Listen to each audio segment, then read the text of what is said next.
Everyone, welcome back to my channel genius study 2.0।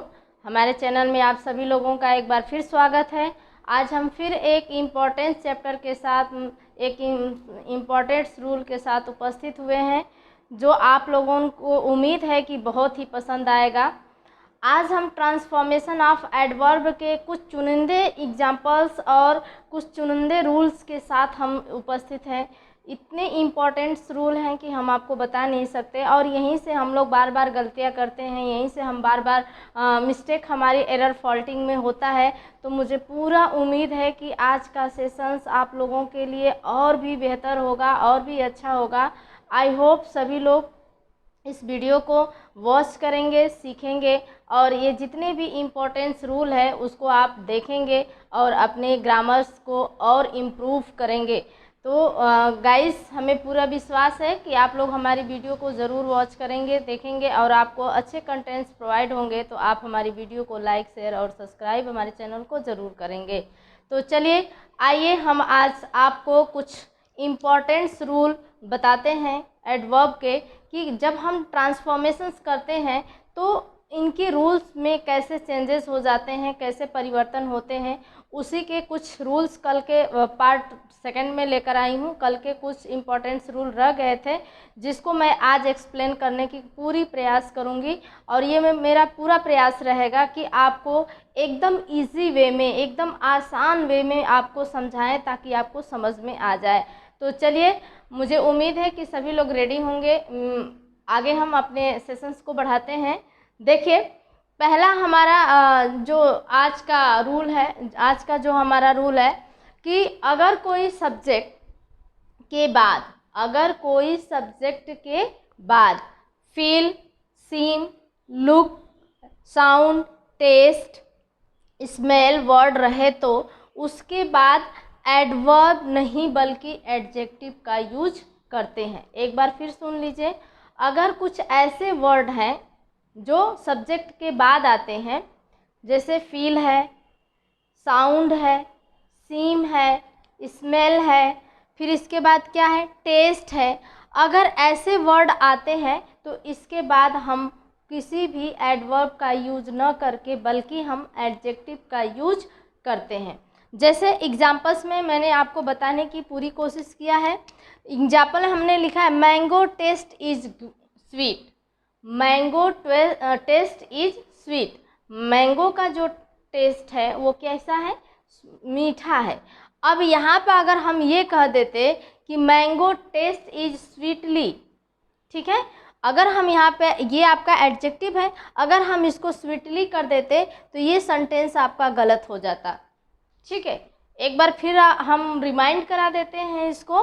कह रहे हैं कि अगर सब्जेक्ट के बाद फील है, सीम है, लुक है, साउंड है, टेस्ट है, स्मेल है, ऐसे वर्ड कोई भी आता है तो इसके बाद हम एडजेक्टिव का यूज करते हैं, ना कि एडवर्ब का। यदि हम एडवर्ब लगाएंगे तो हमारा सेंटेंस रॉन्ग हो जाएगा। कैसे? जैसे हम एग्जाम्पल के थ्रू बताना चाहते हैं कि मैंगो टेस्ट इज स्वीट। हमारे आम का जो टेस्ट है वो क्या है, मीठा है। अगर इस स्वीट को हम स्वीटली कर देंगे तो ये सेंटेंस हमारा रॉन्ग हो जाएगा। नेक्स्ट एग्जाम्पल कह रहे हैं, आई फील हैप्पी। मैं खुश महसूस कर, मतलब मुझे लग रहा है कि मैं क्या हूँ, खुश हूँ। तो यहाँ लिखा है आई फील हैप्पी। अगर हम इसको कह दें कि आई फील हैप्पीली कर देंगे, देन ये सेंटेंस आपका रॉन्ग हो जाएगा। हैप्पीली हम नहीं कर सकते हैं, ये क्या कर सकते हैं, हैप्पी। बाकी इनके अलावा अगर कोई वर्ड ऐसा आता है तो वहाँ पे आप एडवर्ब का यूज कर सकते हैं, लेकिन यहाँ पे आपको जो है एडवर्ब का यूज इन वर्डों के साथ जो आते हैं सब्जेक्ट के बाद, यानी कि अगर लिंकिंग वर्ब के रूप में आ सकते हैं, या फिर वर्ब के रूप में आ सकते हैं, मेन वर्ब के रूप में आ सकते हैं, तो हम उसके बाद जो है किसी एडवर्ब का प्रयोग न करके हम एडजेक्टिव का प्रयोग करेंगे। ओके, अब आगे हम दूसरा रूल आपको बता रहे हैं, हार्डली और स्केर्सली का। हार्डली मतलब होता है मुश्किल से, ठीक है। हार्डली मतलब क्या होता है, मुश्किल से। और हार्डली और स्केयरली के साथ नो और नॉट का यूज नहीं करते हैं, क्योंकि ये निगेटिव सेंस देता है। तो ये याद रखिए, ये इसका यूज बहुत पूछा जाता है जो कॉम्पिटिटिव एग्ज़ाम होते हैं उसमें हार्डली और स्केयरली का यूज बहुत पूछा जाता है। हार्डली का जो आपकी मीनिंग जो देता है मुश्किल से, मुश्किल के लिए, मुश्किल से काकी के अर्थ में देता है, और वही सेम मीनिंग जो है स्केयरली भी देता है। दोनों का यूज सेम होता है और दोनों जो है नो और नॉट के सेंस में यूज नहीं होते हैं। नेक्स्ट रूल देखिए, यदि कोई एडवर्ब पूरे सेंटेंस को क्वालिफाई करता है तो उस सेंटेंस के स्टार्टिंग में ही लिखते हैं। और यदि कोई ऐसा एडवर्ब होता है जो पूरे सेंटेंस को क्वालिफाई करता है तो हम उस एडवर्ब को स्टार्टिंग से ही लिख देते हैं। जैसे एग्जांपल्स में आप देख सकते हैं, देखिए एग्जांपल्स है, fortunately I have done the work which I have plan. कह रहे हैं कि भाग्य से मैंने जो है उस कार्य को क्या कर लिया, कंप्लीट कर लिया, जिसको हमने प्लान बनाया था करने के लिए, योजना बनाई थी। तो ये यहाँ पे जो फॉर्चुनेटली है वो क्या है, एडवर्ब है और वो सेंटेंस के स्टार्ट में आया है। अब देखिए रूल नंबर 7, रूल नंबर 7 क्या कह रहा है, जो हमारा रूल नंबर 7 है ये कह रहा है कि वर्ब में जब आईएनजी का फॉर्म लग जाता है, यानी जिसमें जब वर्ब में आईएनजी का फॉर्म लग जाता है तो उसमें हम उसे जिरंड कहते हैं। और कब, कि जब ये आईएनजी फॉर्म में थर्ड पर्सन में ना हो। अगर थर्ड पर्सन में होगा तो उसे हम पार्टिसिपल कहेंगे। तो कह रहे हैं कि जब वर्ब का आईएनजी फॉर्म लग जाता है तो वो एडजेक्टिव का काम करता है। उसके पहले एडवर्ब के रूप में वेरी का यूज हम करते हैं। जब कोई भी वर्ब में आईएनजी का फॉर्म लग जाता है और वह एडजेक्टिव का काम करता है तो उसके पहले हम वेरी का यूज करते हैं। जबकि वर्ब का थर्ड फॉर्म, जो वर्ब का थर्ड फॉर्म होता है, पास्ट पार्टिसिपल होता है, उसके बाद हम वेरी का यूज न करके मच का यूज करते हैं। एक बार फिर सुन लीजिए, जब वर्ब आईएनजी फॉर्म में जिरंड के रूप में काम करता है और जबकि उसके पहले एडजेक्टिव होता है तो उसके पहले हम वेरी का यूज करते हैं। एडजेक्टिव के पहले हम किसका यूज करते हैं, वेरी का यूज करते हैं। लेकिन जब आपका ये जिरंड पार्टिसिपल में होगा, वर्ब का थर्ड फॉर्म जब ये लेगा तो उसके पहले हम वेरी का यूज न करके मच का यूज करते हैं। अब आइए एग्जाम्पल के साथ हम आपको उसको समझाते हैं। देखिए कह रहे हैं कि this news is very interesting. अब यहाँ क्या है, देखिए अब ये एडवर्ब एडजेक्टिव के रूप में आया है इंटरेस्टिंग, और ये इसमें आईएनजी जिरंड फॉर्म लगा हुआ है। तो यही कह रहे हैं कि जब आईएनजी एडजेक्टिव में आईएनजी का फॉर्म वो जिरंड फॉर्म में आएगा तो उसके पहले हम वेरी का यूज करेंगे। देन ये देख लीजिए, इसमें आईएनजी का फॉर्म लगा हुआ है, इसलिए यहाँ पे जो है वेरी का यूज हो रहा है। और जब यही सेंटेंस में ईडी यानी पास्ट पार्टिसिपल हो जाएगा तो वहाँ पे वेरी का यूज न करके हम मच का यूज करेंगे। देखिए हम वेरी का यूज न करके मच का यूज करेंगे। जैसे he was much interested in the work. अब हम ये नहीं कह सकते हैं कि he was very interested in the work. अगर हम ऐसा कहेंगे तो ये सेंटेंस हमारा रॉन्ग हो जाएगा। I hope it is clear all of you. मुझे उम्मीद है कि सभी लोगों को ये नियम हमारे क्लियर हुए होंगे। अब हम आपको नेक्स्ट रूल्स बताने जा रहे हैं। अब अगला हमारा रूल आप देखिए, बताते हैं। इस रूल का कुछ एक्सेप्शंस आपको देखने के लिए मिलेंगे। एक्सेप्शन मीन्स होता है अपवाद। अब इसके अपवाद क्या हैं ज़रा ये देख लीजिए। जो अभी रूल हमने आपको कंफर्म किया है उसके कुछ अपवाद हैं। कुछ ऐसे आपके वर्ड मिलेंगे एडजेक्टिव के रूप में जो वो अपने साथ जो है वेरी का यूज लेते हैं, जो पास्ट पार्टिसिपल में होते हैं। अब आइए देखिए वो कौन कौन से वर्ड है, वो आपको लर्न करना पड़ेगा कि कौन से ऐसे वर्ब हैं या कौन से ऐसे एडजेक्टिव्स हैं जिनके जो पार्टिसिपल में आते हैं तो उनके साथ वेरी का यूज नहीं होता है, और कौन से ऐसे हैं वर्ब जो पार्टिसिपल में आते हुए भी वेरी का यूज करते हैं, उन्हें हमें आपको देखना है। ये आपके लिए मोस्ट इम्पॉर्टेंट होता है। अक्सर हम इसमें गलतियां करते हैं। तो आइए देखते हैं। जो इसके एक्सेप्शंस हैं, अपवाद हैं, वो ये कर रहे हैं कि लेकिन कुछ ऐसे पार्टिसिपल हैं जिनका यूज एडजेक्टिव की तरह होता है और उनके पहले वेरी का यूज भी होता है। और वो कौन से वर्ड हैं? ट्राइड है, ट्राइड, प्लीज़, सेटिस्फाइड, एनॉयड, इसके बाद सरप्राइज्ड है, surprised, I am surprised, I am very surprised हम बोलते हैं ना, तो ये सेंटेंस है।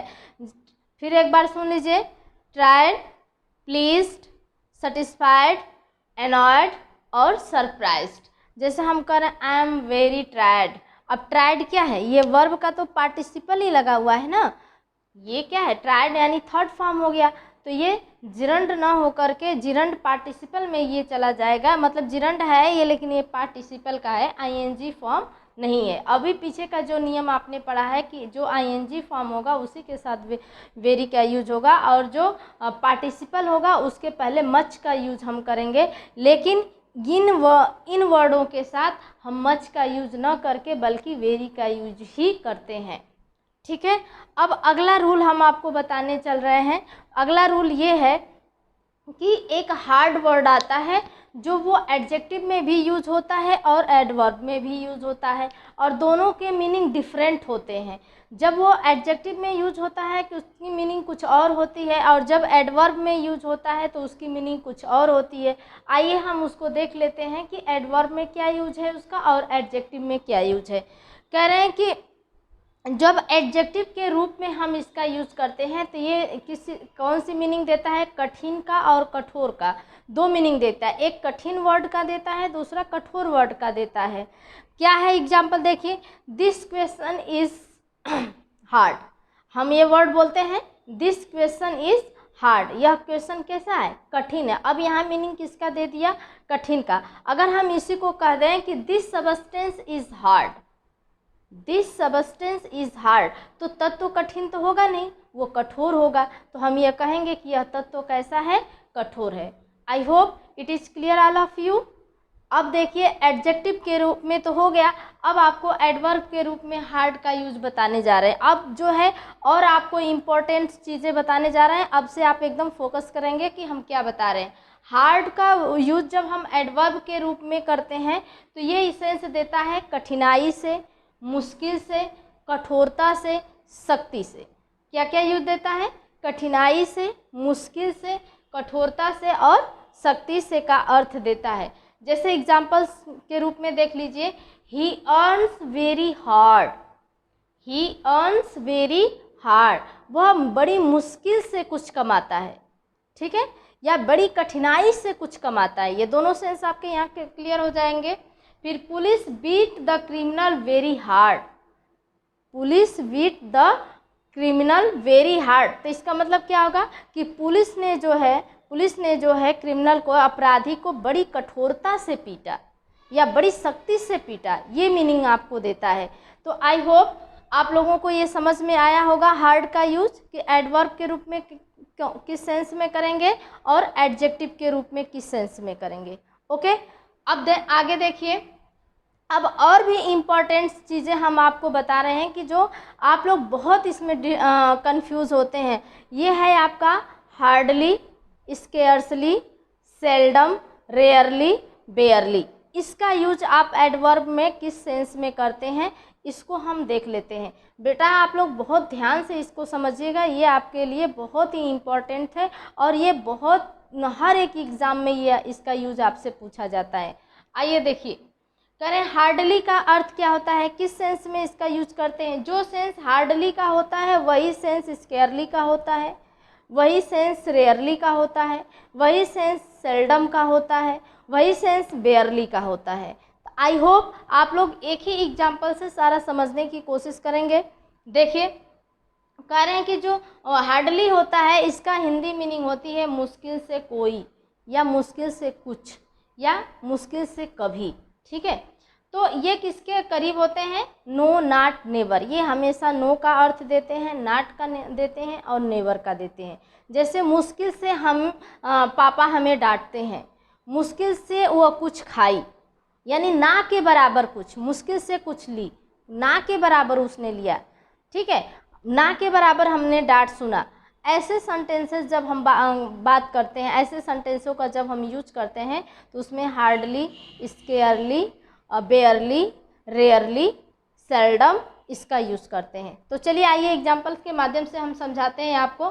देखिए जैसे हमने कहा ही हार्डली सेव्ड एनी मनी, ही हार्डली सेव्ड एनी मनी, हमने क्या कहा कि वह बड़ी कठिनाई से कुछ पैसे को सेव किया या बड़ी मुश्किल से कुछ पैसे सेव कर पाया।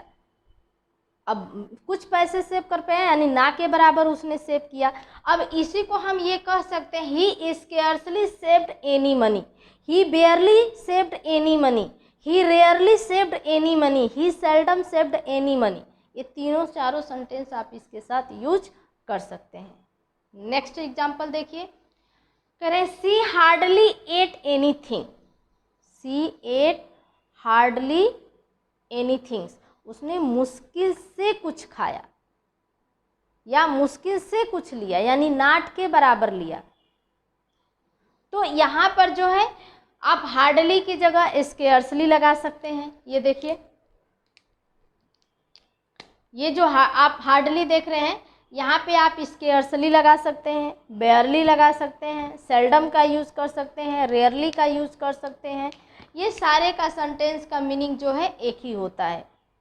ओके, नेक्स्ट देखिए, my father hardly scold me, my father hardly scold me, scold मतलब डांटना होता है। तो करें कि मेरे पिता जो है मुश्किल से कभी मुझे डांटते हैं, मुश्किल से कभी मुझे डांटते हैं यानी वो कभी नहीं डांटते हैं।